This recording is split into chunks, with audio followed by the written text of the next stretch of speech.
The Praetorium Maximus echoed with the deep grating of large scales, but all attention was drawn to the new, impudent, clinking sounds as a force of tiny figures marched up one of the last empty caverns. The humanoid's white-scaled head stood in stark contrast to his glistening black eyes, his bright blue bejeweled robes, and the dull black armor of the 4x4 Death Knight phalanx which fell in behind him.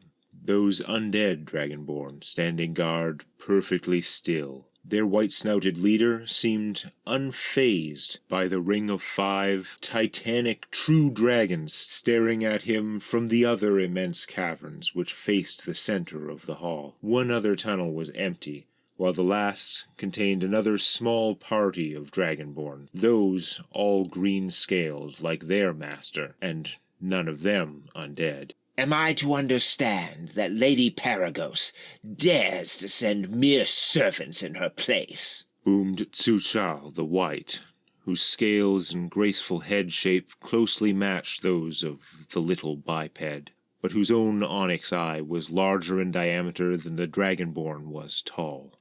As does Goralix, the servant responded flatly, without fear, nor deference, nor bravado, pointing a stark white finger at the similarly small green delegation. His voice, deep by human standards, echoed around the enormous caverns like a tiny chirp, but the audience were dragons, with the keen senses of all their godlike kind, so no amplification was required. The leader of the green Dragonborn, whose eyes glowed bright neon green, responded, their mouth glowing too when it opened, and the voice of Lord Goralix the Green boomed out of their servant at full draconic volume, a far mightier version of the ventriloquism practiced by lesser green dragons. I am present in spirit. I listen and can respond. Can Paragos say the same? My Lady Paragos was unable to attend. She sent me to speak for her interests. It is as simple as that, chirped the tiny white. She disrespects the entire concept of conventum dominorum. I should freeze your blood where you stand, thundered the great white dragon, extending his neck, his head crossing almost to the center of the neutral circle between each of their cavernous places. Or we could just start, rumbled enormous Zithros the Black, sounding bored. And Tsuchal backed down with a low growl, giving natural deference to the only first one present. Zithros was even larger than Azarathrax the Red, daughter of Archathrax, despite the Red's faster growth rate. However, it was she who commenced the proceedings. Nos, domini draconis, proles Tiamat, et rectores mundi. Iterum convenimus ad statuendum continentiu. Not all dragons appreciated ceremony, but these, the old and powerful ones, whose accumulation of achievements and treasures had sated, or at least abated, their aggressive instincts and inherent need to prove themselves, they appreciated ceremony. The rhythm of the ancient words, deeply echoing through these hallowed halls, which had been carved by the speaker's father, the mighty Lord Archathrax, seemed to bleed away some of the tension. Here and now, they convened once more to debate the path of dragonkind, of both their continents. And though they would doubtless rage again throughout these discussions, for now, the momentousness of the occasion and that sense of their collective power fed the endless hunger that was their pride. Decentis, the small white servant of the mighty blue dragon, watched and noted all this. After several minutes of ancient rote pronouncements and responses, and Tsu's dirty looks as Decentis chirped their tiny substitutes for the rightful lines of their master, Paragos the Blue, finally the real discussions began. Blue Paragos and Red Azarathrax led the Council of Novendil, which had ruled the western continent since they had reclaimed the vast territory seized by traitor Dragonborn. Traitors who had risen up like ants, killing their own gods with a hubris verging on insanity. Decentis stifled the urge to snort in disgust at the mere thought of such senseless rebellion. Goralix the Green represented a lesser faction on that continent. Dragons who wanted to pursue trade or even alliances with the Eldar of the Third Land and with the rebel Kuatoa of the Western Seas, who were so desperately battling their own bloodthirsty brethren. The dragons of the eastern continent, Haruan, were even less organized. They did not even have a proper council, though most of them looked to either Red Ajna for leadership or to Silver Oaxa. Oaxa seemed no more interested in claiming ownership over the world than Goralix and his ilk. She and the many who followed her were quite content to lord over their own little territories, to work together to ensure that a servant rebellion would never be repeated, and to simply hope that the few things in this world which posed a threat to dragonkind would leave them be. Ajna, by contrast, understood, like Paragos and her faction, that there were great dangers in the world which must be destroyed before they arrived on these shores, and that the proper place of all Tiamat's children was to rule. However, awareness of the dangers spurred him not to swift action, but to some deluded notion that all dragonkind must be united in order to win. Not just those factions represented here, but those who were scattered around this world and even the other planes. It is still a fool's errand, Ajna. 100 years have passed, and you are no closer to your goals. Azarathrax snorted at Ajna, the two enormous red dragons flaring their wings as much as they could, though even the enormous caverns of the Praetorium Maximus were not wide enough for the full wingspans of such mighty fire dragons. Cinders from Azarathrax's nostrils rained down upon the glittering stone floors, stone which had been melted into magma by her father's legendary breath when the assassins came for him, along with much of his treasure hoard, magma which had long since cooled and rehardened into shallow, permanent waves of black rock, rippled with an immeasurable wealth of gold and silver. "Patience is power," responded Lord Ajna. Tsu snorted derisively at the draconic truism, but Zitharos nodded his massive, sleek, snake-like head, and Ajna continued. "You know as well as I that some of our strongest kin are those who have left.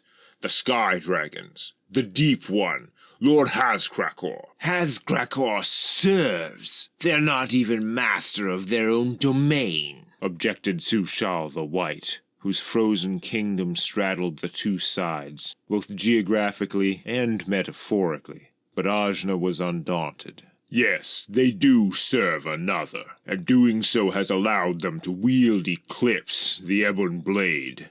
Our stranger kin may be the strongest of us all." But they all left, emphasized isolationist Oaxa, her silvery voice pitch-perfectly tuned to convey reasonability. How many do you think would ever join you? How many of their reasons for leaving do you think have changed? "Like that golden Friek," spake Goralix the Green through his servant, such a bizarrely powerful voice to emerge from a mere 7-foot-tall vessel. "You mock, but her intelligence network is beyond the workings of your imagination, and my servants have made contact with her own. She has not outright rejected my proposals, should certain conditions be met." "Surprising," murmured Black Zitharos, in a tone which resonated with the walls, his voice so powerful Decentis could feel the ground shake for the duration of that word. "Conditions," scoffed Goralix through his dragonborn's glowing mouth. "Maybe you have one. Maybe. But there are real allies to be had in the West. Dietrich and Floretta are as old as the first ones. The servant nodded respectfully in the black dragon's direction, though it was still odd to hear the names of non-dragons uttered in this place. Goralix continued, "And their hoard is as great as any of ours. Perhaps greater, for their vault holds mostly weapons and artifacts of great power. I believe my golden freak has them beat," added Ajna, with good humor. "Fair," admitted the green puppet. "But then there are the rebels on their island. If even a fraction of what I have heard is true about their champion, Unon—" Impossible, growled Red Azarathrax. If even a fraction of their lies were true, the seas would boil at his passing. We should be the last to underestimate the power of a god's blood, said Zithros, about as quietly as a gargantuan creature can, and the others gave respect once more, despite, or perhaps because, of his reluctance to get entangled in their policy debates. Nevertheless, Detentis spoke up, as Perigos would have done had she been present. We would be fools to trust lesser species. Like yourself, interrupted White Susal, like a viper's strike. But the servant of Blue Perigos continued undaunted. And we cannot count on those who have abandoned the conventum. All of us, here, together, have more than enough power to begin hunting down our real enemies. All we need is unity. The blue-robed dragonborn servant surveyed the room. Azarathrax was his master's ally, though they differed in some key regards. But Ajna needed to be convinced of the urgency of action, otherwise his fanciful crusade would delay them forever. Goralix was a useless fool, and the others were too content to laze around in their comfortable lairs. We, us, sneered Susal. How dare a lowly insect speak in such terms within this place? Lady Azarathrax, do you think your father would have allowed such an insult? Do not presume to tell me what Lord Arcathrax would have thought, she responded, rising on her forelegs, stretching her neck up to look down from near the ceiling. Poorly played, Sue, thought Decentis. My master, Lady Perigos, trusts me to speak for her, to voice only that which she would say if she were here. Attacking the messenger is a waste of time, rumbled Black Zithros. Oh, please. Susal was getting defensive now. You just want to mate with Perigos again. She's not even here to appreciate your defense of her peon. My master, Perigos the Blue, has expressed openness to such an offer from mighty Zithros, pronounced the servant with maximum formality, seeking to drain any humor or smugness from the statement. The white dragon stared at the tiny white biped in angry disbelief, lip curling into a snarl, whilst the great black worm, as old as any mortal still living, said nothing and showed no expression with such intensity that it made his interest crystal clear. "Infighting serves none of us," said Ajna, as diplomatically as he could manage. "I have envoys in all 3 planes, seeking those who are not with us, and I am confident that within the next decade—" "You fool!" muttered Goralix. It sounded uncannily like the dragon speaking under his breath, despite the sound emanating from the mouth of his diminutive, glowing-eyed servant, who was currently looking down beside him, apparently at nothing. All present were confused, if not shocked, by the rudeness, but it quickly became obvious that the ventriloquism was carrying a side conversation not intended for the gathering. "You are interrupting me at the conventum! What? A monitor? Here! I will destroy them!" All conversation in the praetorium was suspended, with many pairs of massive eyes all focused on the green dragon's mouthpiece, as the rest of Goralix's retinue looked to their fellow with great nervousness and concern. There was no more speech for a minute. but the remote communication spell still seemed to be active, judging by the bright green glow of the servant's eyes and mouth. A monitor? Breathed Silver Oaxa. I thought Goralix was looking to ally with the Illud. Why would they? What about the other ones? Growled Azarathrax, since the silence had been broken. If the Empire suspected, do you think... Tsuchal froze as he was interrupted by Goralix. Die, maggot! The green dragon's voice echoed from their tiny vessel, who then opened his sharp, angular mouth wide and breathed a bizarre, hoarse pantomime of his master's lethal acid breath. Dragonborn servants had been created in the image of their masters, so they too had breath weapons, of a sort. A tiny, flimsy imitation, which had become weirdly decoupled from the color of their scales. This was not the servant's attack, though, just a weird side effect of the ventriloquist's connection. Dicentis watched. Curious, Oaxa was holding her breath. Ugh! The puppet exclaimed as though in pain. What? God curse you! Suddenly the glow faded and the green dragonborn collapsed, his fellows crowding around his unconscious body. I'm going! Growled Lady Azarathrax in rage. Goralix's lair is over 10 hours south by wing.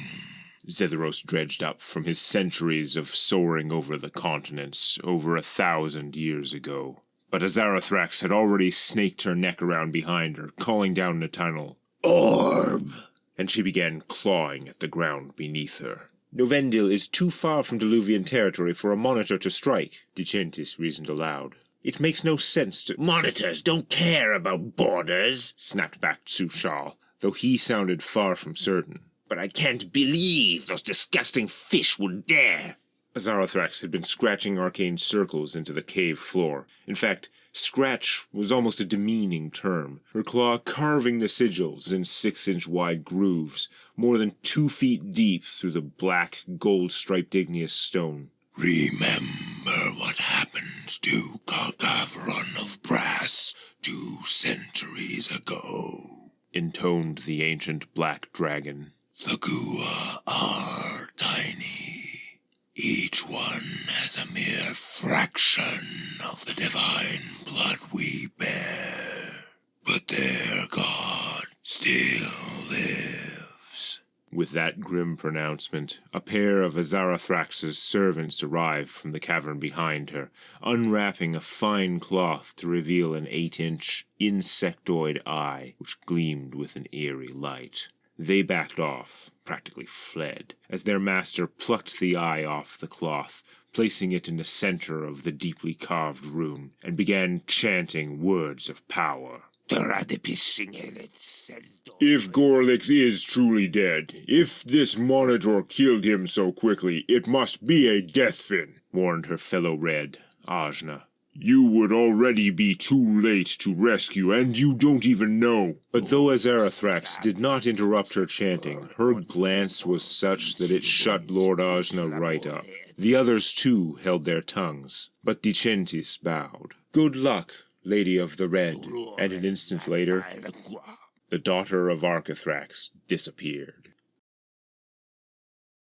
The inconceivable red mass of Lady Azarathrax teleported into existence on the great flagstones just outside the immense arched entrance to the stronghold of the Green Dragon Lord, Goralix.